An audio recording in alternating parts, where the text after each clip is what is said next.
Bonjour, voilà, j'espère que vous m'entendez tous. Je vais commencer par partager mon écran.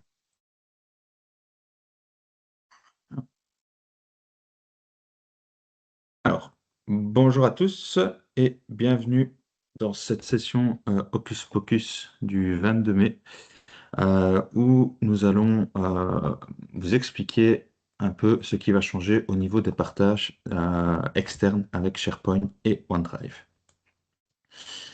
Alors, simplement avant de commencer, sachez que cette vidéo va être enregistrée et sera anonymisée, ce qui veut dire qu'à la fin de la vidéo, vous recevrez un lien pour revoir cette présentation et les noms n'apparaîtront pas sur cette vidéo. Donc voilà.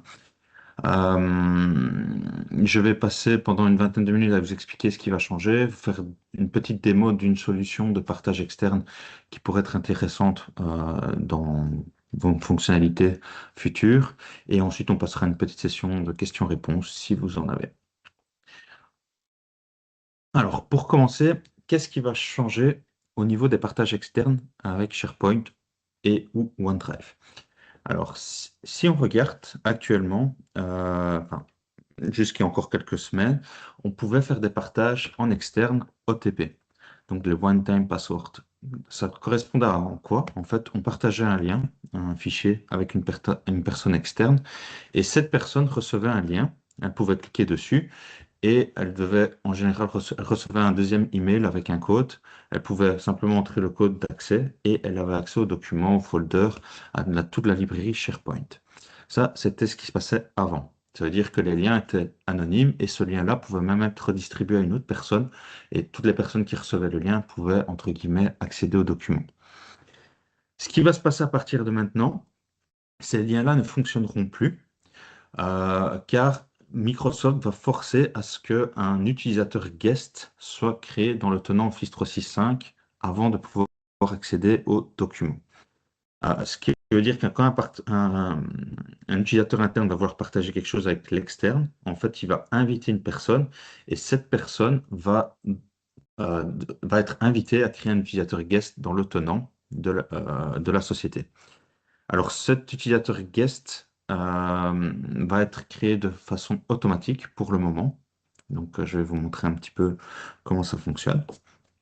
Pour être un peu plus clair, je vais juste passer sur une petite démo ici pour vous montrer. Qu'est-ce qui se passait jusqu'à présent si on faisait un partage externe, donc on cliquait sur un lien, on faisait un share, on pouvait simplement faire un copy link et envoyer ce lien à une personne. La personne recevait le lien et, entre guillemets, elle pouvait l'ouvrir. Maintenant, ça ne va plus être le cas. On va devoir vraiment mettre une adresse email ici au-dessus. Quand on met l'adresse email, qu'est-ce qui va se passer? Automatiquement, un compte guest va être créé dans le tenant. Les comptes guest, vous pouvez les revoir ici. Donc, si vous allez dans votre portail administrateur Office 365 et vous allez dans les guest users, vous pouvez voir un peu tous les comptes guest qui vont être créés. Donc, vous pouvez les voir ici. Donc, ce sont vraiment des noms avec, on voit que c'est des noms externes. Sans ces comptes guest-là, la personne ne pourra plus accéder aux documents. Alors, pourquoi est-ce que Microsoft force en fait ce changement d'accès? C'est simplement pour avoir quelque chose de beaucoup plus contrôlé. Parce que quand le compte guest est créé, ce compte guest peut être géré comme un compte interne. Ça veut dire qu'on va pouvoir l'ajouter dans des groupes, on va pouvoir lui donner des règles au niveau des conditional access. Donc, on va dire, ben, voilà, ton compte guest, il peut accéder à nos applications internes, mais uniquement après avoir accepté du MFA. Enfin, voilà. Donc, on va pouvoir vraiment gérer ce compte comme un compte interne, simplement qu'il n'a pas de licence et il peut quand même accéder à des ressources internes. Donc, euh, euh, au niveau gouvernance et traçabilité, ça va être un gros bénéfice pour toutes les entreprises car on pourra vraiment voir qui a accédé à tel document, à quel moment, et pas simplement à quelqu'un d'anonyme a cliqué sur un tel lien, mais on ne sait pas c'est qui. Donc ça, c'est ce qui va vraiment changer. Alors, les dates clés de la transition. Alors, l'état actuel est déjà un peu dépassé parce que maintenant nous sommes déjà en mai. Donc, ça veut dire que à partir de ce mois-ci déjà, tous les liens externes que vous allez envoyer va d'office créer un compte invité en B2B. Donc, il y aura un compte guest qui va être créé d'office. À partir de juillet 2026, donc dans 2 mois, 1 mois et demi maintenant, les liens anonymes qui ont été envoyés dans le passé vont commencer à tout doucement ne plus fonctionner.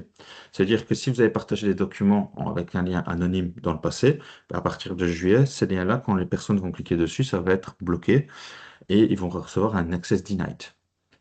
Et à partir de août, ben, en fait, tous ces liens-là seront vraiment bloqués, donc il n'y en aura plus aucun qui vont fonctionner. Et à ce moment-là, sans avoir un compte guest créé préalablement, les users ne pourront plus fonctionner, ne pourront plus accéder aux documents. Ce qui veut dire que tous les comptes, tous les liens qui ont été partagés de cette façon-là devront être identifiés et remplacés. Alors, la question qui va se poser maintenant, c'est, OK, comment est-ce qu'on va identifier ces liens-là? Alors, c'est pas évident. Je vais être honnête avec vous, c'est pas évident. Néanmoins, il y a une petite astuce en PowerShell qui va permettre de le faire. C'est via PowerShell. Comme vous pouvez le voir ici, il y a simplement quelques commandes à encoder. On va se connecter en fait sur le command line d'Exchange Online et on va pouvoir envoyer en fait regarder avec un time range précis tous les liens qui ont été envoyés de façon anonyme. Donc, en faisant cela, on va pouvoir ensuite on va retrouver tous ces mails qui ont été envoyés et là on va pouvoir voir en fait, par exemple ici sur cet exemple-ci, sur ce site-là, on peut voir qu'il y a un document dans la librairie Share Document qui s'appelle document.docx où un partage externe anonyme a été envoyé. Et donc ça malheureusement, ben, c'est une façon d'y arriver. Mais ça veut dire que si vous avez partagé tout des liens en anonyme, ben, vous allez avoir énormément euh, de résultats et il va falloir un peu les trier, dire, ah ben tiens, ce document-là, bon, on va devoir renvoyer un lien avec un guest account. Donc voilà. Donc ça, c'est un peu comment identifier les liens. Maintenant, je vais vous passer à une petite démo, juste pour vous montrer un peu une idée qui peut être intéressante pour vous dans votre tâche quotidienne. Je vais juste enlever. Voilà. On est parti du principe qu'on a imaginé une, une document de librairie avec plusieurs dossiers et dans lequel on voulait partager uniquement un dossier bien précis avec des externes. Alors, si je prends ici les accès de ce dossier test 1, par exemple, on peut voir qu'il est lié à plusieurs groupes internes, dont, par exemple, ce groupe-ci, test, Giuseppe, enfin, il a le. Si je prends un autre dossier, je vous montre un petit peu, Manage Access, on voit ici, il y a un groupe pour moi, il y en avait 5 tout à l'heure, ici, il n'y en a plus que 4. Ce groupe-là n'existe pas. Alors, l'idée, ça va être de créer, par exemple, ici, une liste de contacts avec des adresses email externes, par exemple, donc qui ne font pas partie du tenant, et se dire, ben, on va donner accès à cette personne-là, donc qui utilise cette adresse email-là, à une liste de dossiers, au dossier là-bas. Comment est-ce qu'on va faire ça? C'est simplement via cette liste-ci, on va pouvoir ici j'ai créé un petit flux.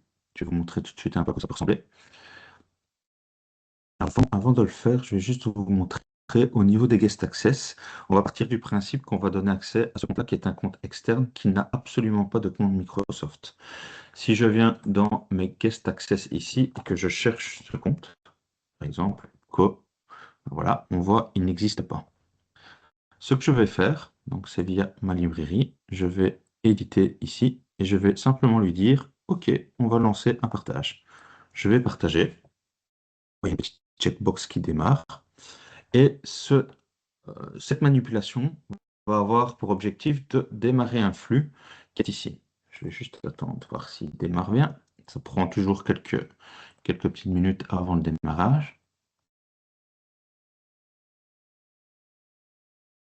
Juste pour vous donner un peu l'information, je vais aller en mode edit dans le flux pour vous expliquer un peu quelle est l'approche de ce flux. Je ne vais pas rentrer dans le détail, simplement que Le flux va démarrer à partir du moment où on va cocher cette liste, cette case dans la liste SharePoint. Ensuite, on va voir que au niveau, il y a une action qui va me créer ce guest account.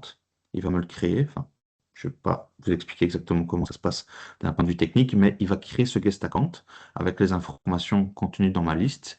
Et ensuite, qu'est-ce qu'il va faire? Il va simplement ajouter mon guest account dans le fameux groupe que je vous ai montré tout à l'heure, le fameux groupe test IL de tout à l'heure. Ça, c'est un peu l'idée du flux. Et il va ensuite envoyer un mail. Alors, je peux voir ici que mon flux a démarré il y a 36 secondes, donc il a été fait. Si je retourne sur ma liste, qu'est-ce qui s'est passé? Il m'a juste ajouté un guest ID. C'est simplement l'ID du compte guest. J'en aurai besoin pour plus tard si je veux retirer les accès. Donc, je stocke cette information dans une des listes. Et si je vais dans mon portail ici de guest account, comme on peut le voir, il n'y avait pas de compte guest UBCO.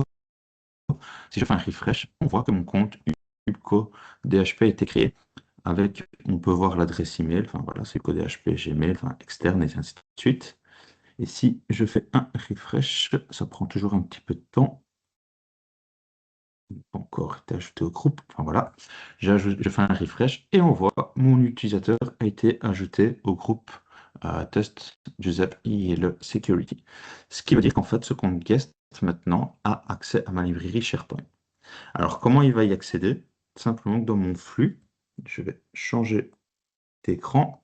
Je vais passer maintenant à l'utilisateur ici, si vous voyez, voilà, c'est mon utilisateur Gmail, donc le compte qui se trouvait sur la liste.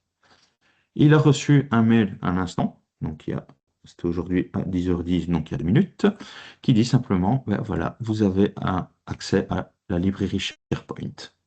J'ai un lien, si je clique dessus, qu'est-ce qui se passe? Il va me demander de configurer mon compte guest, qui est une obligation parce que nous avons demandé que tous nos comptes doivent approuver du MFA avant d'accéder à notre environnement.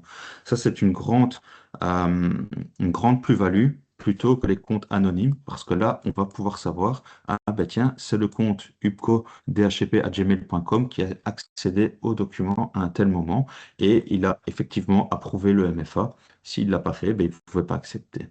Donc ici, je vais lancer la procédure. Voilà, il va me demander de configurer mon MFA. Je vais faire suivant. Je vais devoir le faire devant vous. Je vais scanner le QR code comme un compte interne purement standard. Voilà, je vais juste scanner pour pouvoir accéder. Voilà, mon compte a été ajouté avec succès dans mon authenticateur sur mon mobile. Je fais suivant et comme un compte interne, le compte externe reçoit le compte guest, pardon, reçoit un code à approuver pour le MFA. Je fais suivant, je fais down. Là, c'était là pour configuration. Maintenant, je vais accéder au document donc il me demande le MFA. Et je suis dans ma librairie. Alors, comme vous pouvez voir, je suis dans le folder test 1. Je vois tous les sous-folders. Je vois ici un document. Je vais repasser de l'autre côté avec mon compte interne, que vous vous rendez bien compte. Si je vais au niveau document, on voit test 1. On voit, je suis exactement au même endroit. Pour vous le prouver, je vais repartir avec mon compte invité qui est ici. Je vais simplement créer un nouveau document Excel, par exemple. Ça, vous allez voir tout de suite. Voilà, je crée un document Excel, je mets ce truc dedans, peu importe. Je vais quitter. Je fais un petit refresh ici pour voir qu'il apparaît bien. Il est là. Je vais rejouer le rôle de la personne interne. Voilà, on ne le voit pas ici. Je fais un refresh. L'Excel est disponible également ici. Alors, si par exemple je reviens, parce que le but était de donner accès uniquement au test 1, si avec mon compte guest, j'essaie de revenir un peu plus loin, donc vraiment sur le route de ma librairie, ben on voit, je ne vois pas les autres folders, je ne vois que le folder test 1. Et donc, le guest a accès à tout ce folder-là de façon automatique. Donc ça, c'est une première étape. Et si maintenant, à un moment donné, on se dit, ben, on ne veut plus que ce guest ait accès à mes documents internes. Ben, la solution est la même. Je reviens dans ma liste de contacts. Je dis, ben, ce guest-là, je ne veux plus qu'il ait accès. Je l'édite. Donc, j'édite mon objet. Je décoche l'option de partage. Je fais un save. Et j'ai un deuxième flux. Vous allez voir ici, qui s'appelle Partage Guest. Donc, qui va démarrer. Il va démarrer bientôt. Si je mets en edit pour vous montrer un peu à quoi ça ressemble. De nouveau, je ne vais pas rentrer dans les détails. Ce deuxième flux, qu'est-ce qu'il va simplement faire? Il va simplement supprimer mon compte guest de mon environnement. On peut imaginer de le supprimer, comme on peut simplement envisager de le désactiver ou de l'enlever du groupe. C'est des approches totalement différentes, mais qui fonctionnent. Ici, on a pris le choix de supprimer totalement le compte guest. Donc, je vais attendre. Je vois qu'il a tourné à 7 secondes. Donc, il a fini. Si je reprends ma liste de guests qui est ici, on voit que le guest est toujours là. Si je fais un refresh, mon compte guest a disparu. Et donc, avec cette liste de contacts qui est ici, on peut donner la possibilité à quelqu'un de gérer les accès externes de façon propre et professionnelle, sans pour autant lui donner des permissions de création, parce que la création se fait au niveau d'un flux Power Automate. Donc voilà un peu une idée de concept de partage. Idéalement, ce qui est possible de faire aussi, c'est de bloquer la création des comptes guest pour tout le monde et faire un flux d'approbation en disant ben, j'aimerais bien une telle personne externe ait accès à un tel document. Pour ça, il a besoin d'un compte guest. Donc, via une petite app, ben, je fais simplement le lien entre les deux en disant une telle adresse email doit accéder à un tel document. Ça part dans un flux d'approbation.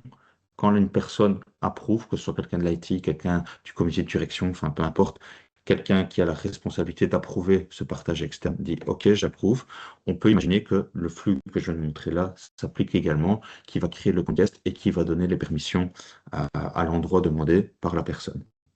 Ce qui fait que là, on aura une solution totalement gérée et totalement contrôlée dans lequel tous les contextes sont vraiment gérés de façon centralisée. Voilà. Euh, j'ai juste entre-temps rejoué le rôle de la personne guest. On voit, il vient de recevoir un autre mail ici qui me dit que l'accès a été supprimé. Alors ici, je ne vais pas savoir vous le montrer tout de suite que l'accès a effectivement été supprimé, parce que si je reclique sur le lien, il y a de fortes chances qu'il se réouvre. C'est simplement, on a de la chance pour une fois, je pense que ça va fonctionner.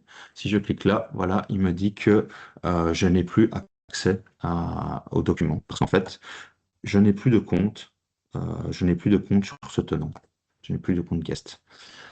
Ce message-là, ça peut prendre parfois entre 10 minutes et 1 heure avant que ça fonctionne réellement. Donc, quand le compte guest est supprimé, parfois pendant encore 1 heure, il a accès. Ça, malheureusement, c'est le temps qu'il faut à Microsoft pour lancer des synchronisations. Ici, vous avez de la chance. Vous avez pu le voir que ça, c'était quasiment instantané. Voilà. Donc, en 20 minutes, je vais retourner sur ma présentation. Je vous ai expliqué un peu les changements entre les guests, les liens OTP et la gestion des guest accounts en B2B. Voilà. Si vous avez des questions, n'hésitez pas, c'est le moment. Vous pouvez poser toutes les questions que vous voulez. Je vais essayer d'y répondre un mieux. Alors, je vais juste reprendre. Alors, si un compte guest, je lis les questions à voix haute, hein. Si un compte guest peut être géré comme un compte interne, cela veut dire qu'il hérite aussi automatiquement des options appliquées au compte interne. Guest doit-il aussi se reconnecter? Alors, donc par exemple, si un compte guest est créé, effectivement, il est géré comme un compte interne. Ça veut dire que si on applique des règles MFA pour tout le monde, les comptes guest sont également impliqués. Si on dit par exemple, on bloque les connexions qui proviennent de je ne sais pas moi, de certains pays, si le compte guest se connecte à partir de ce pays-là, ce sera appliqué également. Mais là où c'est encore plus fort, c'est qu'on peut faire des règles spécifiquement compte guest, donc pour vraiment bloquer dire ben, tous les guest accounts, on va par exemple dire ben, tu es obligé d'approuver le MFA par exemple toutes les 2 heures. De façon de parler, c'est peut-être un peu exagéré, mais on peut vraiment faire des règles spécifiques compte guest et compte interne. Alors, deuxième question, est-ce que ça veut dire aussi que désormais tous les partages externes seront soumis à une durée d'expiration? Non, ça n'arrivera pas parce que cela dépend en fait des règles au niveau de partage SharePoint. Au niveau SharePoint, on peut mettre des règles de partage que le partage aura une durée maximum de 90 jours par défaut. Si on le laisse en 90 jours, effectivement, par défaut, le partage restera de 90 jours. Maintenant, on peut le mettre en illimité et vu qu'on peut gérer les comptes guest, on va plutôt gérer le fait du user et donc dire, ben voilà, on va partager avec cette personne-là. Quand on en a plus besoin, on va supprimer le compte guest ou enlever les accès, enfin peu importe. Maintenant, il sera tout à fait possible de malgré tout partager avec une durée limitée. Donc ça, ce sera tout à fait possible. Donc, si on désactive le partage pour un fichier pour un externe, cela supprime aussi son compte. Et il risque de ne plus avoir la possibilité d'accéder à d'autres fichiers. Voilà. Donc, la question ici, c'est si on supprime un externe de la façon dont je vous ai montré, effectivement, dans cette façon-là, ça supprimera le compte. Et donc, s'il avait accès à d'autres choses, il n'aura plus d'accès. Mais on peut simplement le retirer du groupe. Ici, moi, j'ai montré, je crée le user, je l'ajoute dans un groupe qui a accès à une librairie. J'aurais très bien pu simplement lui dire, je t'enlève de ce groupe. Et à ce moment-là, il n'avait plus accès à cette librairie-là, mais par contre, il a encore accès à toutes les autres librairies. Il y a plusieurs possibilités. On peut dire, on désactive simplement le user pour si plus tard, on veut le réactiver pour donner accès à autre chose. Donc, effectivement, la bonne méthode, c'est si le compte guest a accès à plusieurs choses, ben, la suppression ne sera pas une bonne chose, mais par contre, on pourra gérer au niveau de groupe, simplement l'ajouter ou l'enlever de groupe entre. J'attends, je vois que quelqu'un est en train d'écrire.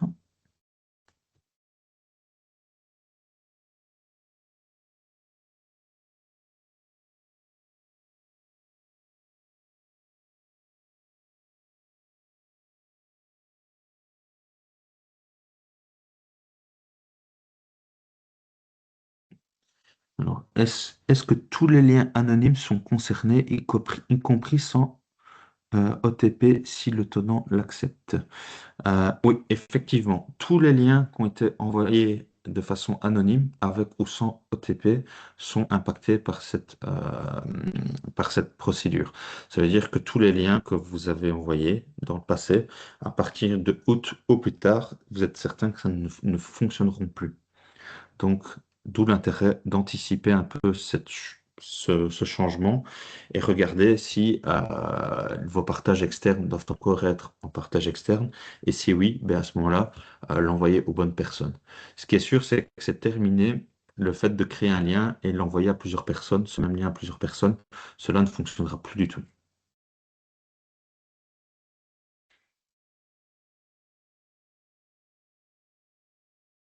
J'attends, parce que je vois qu'il y a encore quelqu'un qui est en train d'écrire dans le chat.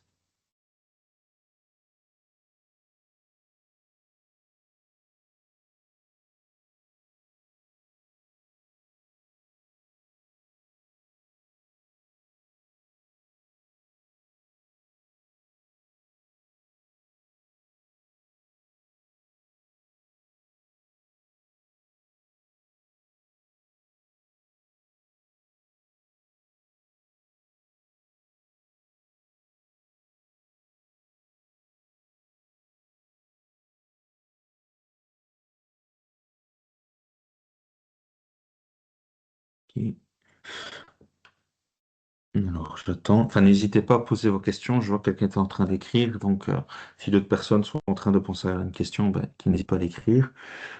Que faire si nous avons près de 800 liens, un par client, et que ceux-ci doivent avoir accès à plusieurs documents pour un nombre non connu de personnes? Là, malheureusement, on arrive à une certaine limite. C'est que ces personnes, ben, normalement, la règle de Microsoft pour les partages externes, maintenant, c'est un lien, un compte. Donc, ça va être compliqué maintenant de partager quelque chose avec plusieurs personnes en même temps. Une alternative, c'est utiliser un compte plutôt générique chez le client, ça veut dire avec une boîte mail partagée.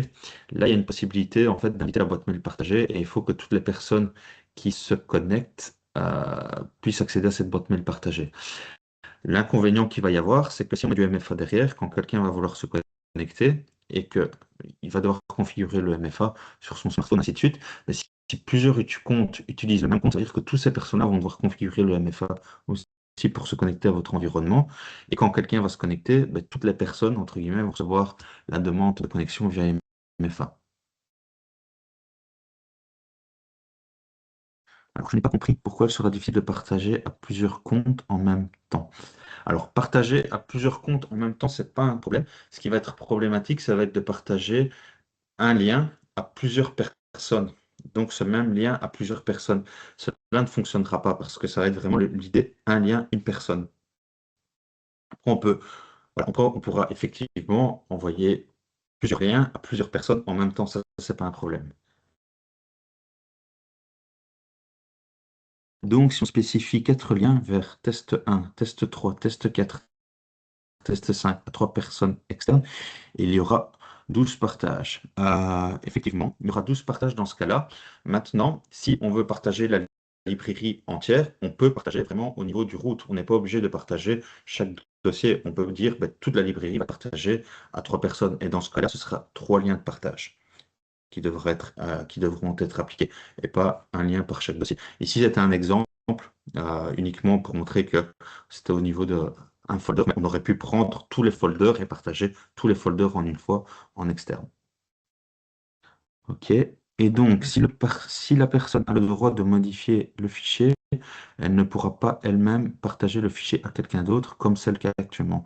Effectivement, la personne qui aura accès au partage pourra modifier ou en lecture seule, en lecture simplement, enfin ça dépend les règles qu'on mettra, mais cette personne-là n'aura pas la possibilité en interne enfin, de distribuer ce partage à quelqu'un en interne dans sa société. Par exemple, si elle travaille avec un collègue, elle dit, ah ben tiens, voilà, tu vas modifier ce document-là pour la société A, parce que voilà, moi j'ai l'accès, elle ne pourra plus le partager. Il faudra, entre guillemets, réinviter le deuxième account. Alors, le droit de partage en modification crée un effet cascade. Euh, je ne comprends pas très bien cette question. Le droit de partage en modification crée un effet de cascade.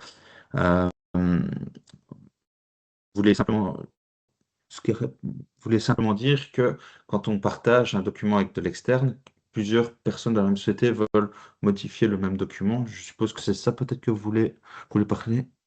Ah, ok, pour compléter, ok, ça va. Ben voilà, en fait, donc voilà, comme j'ai répondu, ben, en fait, c'est vraiment un lien, une personne. Ça veut dire que si euh, vous voulez partager avec vos documents avec la société A et que dans cette société, il y a 5 personnes qui vont devoir travailler sur vos dossiers, entre guillemets, ben, il faut inviter les 5 personnes de l'autre société pour accéder à vos documents. Ça peut paraître compliqué et ça peut paraître embêtant, mais dites-vous bien qu'en cas de problème, vous pourriez voir à ce moment-là qui, dans la société externe, a fait des modifications chez vous. Et donc, les comptes ne seront plus génériques.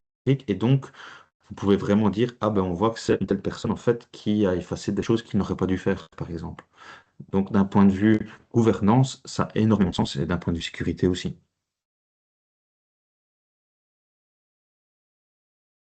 Voilà. Est-ce qu'il y a d'autres questions? Je n'ai pas l'impression.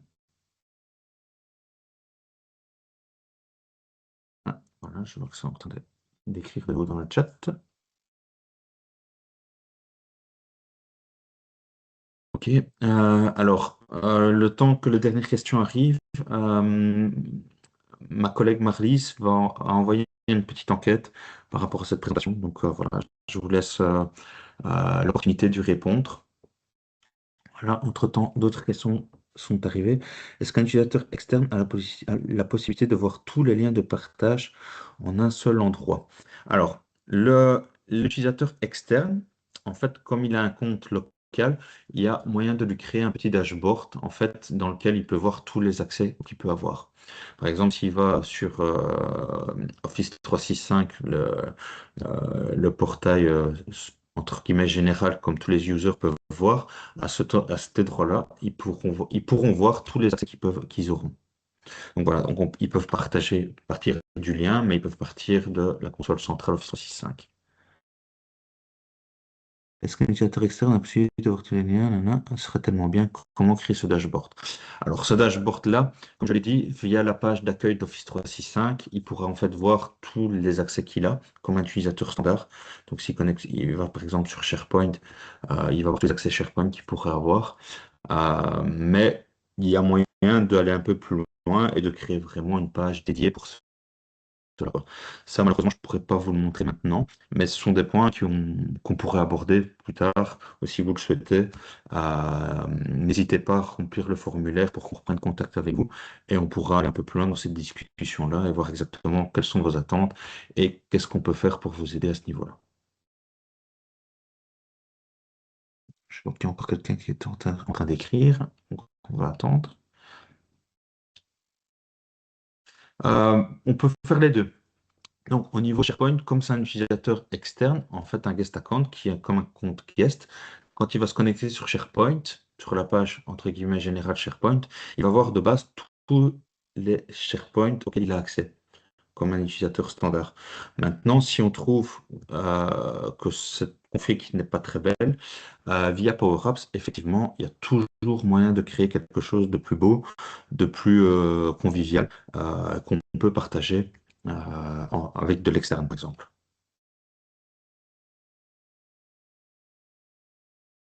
Je vois.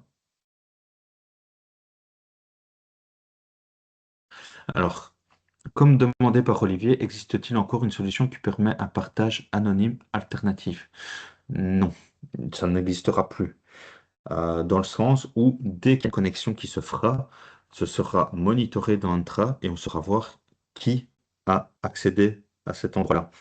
Maintenant, si on partage avec un compte générique, par exemple, on va dire, ben voilà, la personne qui va connecter, ça va être info at et le nom de l'entreprise externe.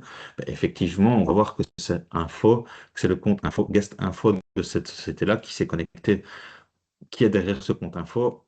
Ben, je ne le sais peut-être pas, mais ça veut dire que de façon anonyme, ce ne sera plus le cas. On va vraiment voir que c'est le compte info de cette société qui s'est connecté. Ça va être monitoré et on pourra le voir. Tandis qu'avant, c'était simplement euh, un anonyme. Un tel document a été ouvert de façon anonyme, mais absolument aucune idée de qui l'a fait, de quelle société venait, ou ainsi de suite. Ça va être fini.